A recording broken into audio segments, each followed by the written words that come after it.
मृत्यु अटल है। एक प्रेरक प्रसंग। एक चतुर व्यक्ति को काल से बहुत डर लगता था और वह सोचता था कि मेरी किसी भी क्षण मृत्यु हो सकती है। वह क्या करे। एक दिन उसे चतुराई सूझी और काल को ही अपना मित्र बना लिया। उसने अपने मित्र काल से कहा, मित्र, तुम किसी को भी नहीं छोड़ते हो, किसी दिन मुझे भी गाल में भर लोगे। काल ने कहा, ये मृत्यु लोक है, जो आया है उसे मरना ही है। सृष्टि का यह शाश्वत नियम है, इसलिए मैं मजबूर हूँ।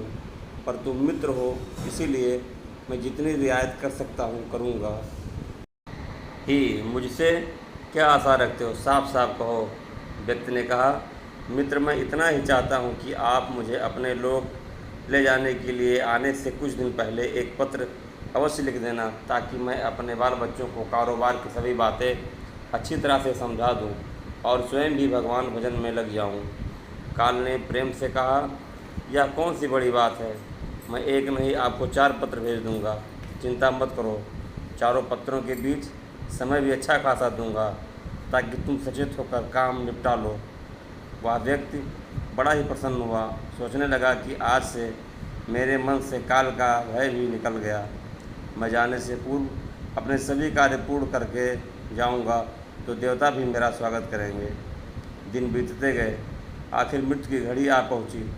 काल अपने दूतों सहित उसके समीप आकर बोला, मित्र, अब समय पूरा हुआ, मेरे साथ चलिए। मैं सत्यता और दृढ़तापूर्वक अपने स्वामी की आज्ञा का पालन करते हुए एक क्षण भी तुम्हें और यहाँ नहीं छोड़ूंगा।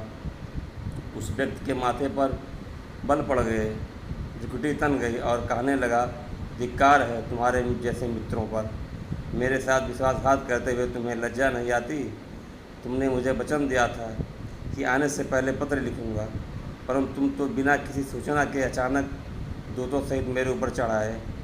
मित्रता तो दूर रही, तुमने अपने वचनों को भी नहीं निभाया। काल हंसा और बोला, मित्र, इतना झूठ तो ना बोलो। मैंने आपको एक नहीं 4 पत्र भेजे, आपने एक भी उत्तर नहीं दिया। उस व्यक्ति ने चौंक कर पूछा, कौन से पत्र, कोई प्रमाण है? मुझे पत्र प्राप्त होने की कोई डाक रसीद आपके पास है तो दिखाओ। काल ने कहा, मित्र, घबराओ नहीं, मेरे 4 पत्र इस समय आपके पास मौजूद हैं। मेरा पहला पत्र आपके सिर पर चढ़कर बोला, आपके काले सुंदर बाल उन्हें सफ़ेद कर दिया और यह भी कहा कि सावधान हो जाओ, जो करना है कर डालो। बनावटी रंग लगाकर आपने अपने बालों को फिर से काला कर लिया और पुनः जवान बनने के सपने में खो गए। आज तक मेरे श्वेत अक्षर आपके सिर पर लिखे हुए हैं। कुछ दिन बाद मैंने दूसरा पत्र आपके नेत्रों के प्रति भेजा। नेत्रों की ज्योति मंद होने लगी, फिर भी आंखों पर मोटे शीशे चढ़ाकर आप जगत को देखने का प्रयत्न करने लगे। 2 मिनट भी संसार की ओर से आंखें बंद करके ज्योति स्वरूप प्रभु का ध्यान मन में नहीं किया। इतने पर भी सावधान नहीं हुए तो मुझे आपकी दीन दशा पर बहुत तरस आया और मित्रता के नाते मैंने तीसरा पत्र भी भेजा। इस पत्र ने आपके दांतों को छुआ, हिलाया और तोड़ दिया। आपने इस पत्र का भी जवाब ना दिया, बल्कि नकली दांत लगवाए और ज़बरदस्ती संसार के भौतिक पदार्थों का स्वाद लेने लगे। मुझे बहुत दुख हुआ कि मैं सदा इसके भले की सोचता हूँ और यह हर बार एक नया बनावटी रास्ता अपनाने को तैयार रहता है। अपने अंतिम पत्र के रूप में मैंने रोग, क्लेश तथा पीड़ाओं को भेजा, परंतु आपने अहंकार बस सब अनसुना कर दिया। वह व्यक्ति काल के भेजे हुए इन पत्रों को सुनकर फूट फूट कर रोने लगा और अपने विपरीत कर्मों पर पश्चाताप करने लगा। उसने स्वीकार किया कि मैंने गफलत में शुभ चेतावनी भरे इन पत्रों को नहीं पढ़ा।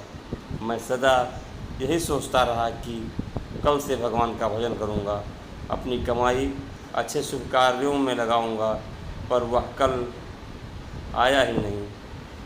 काल ने कहा, आज तक तुमने जो कुछ भी किया, राग, रंग, स्वार्थ और भोगों के लिए जानबूझकर ईश्वरीय नियमों को तोड़कर तुमने कर्म किए।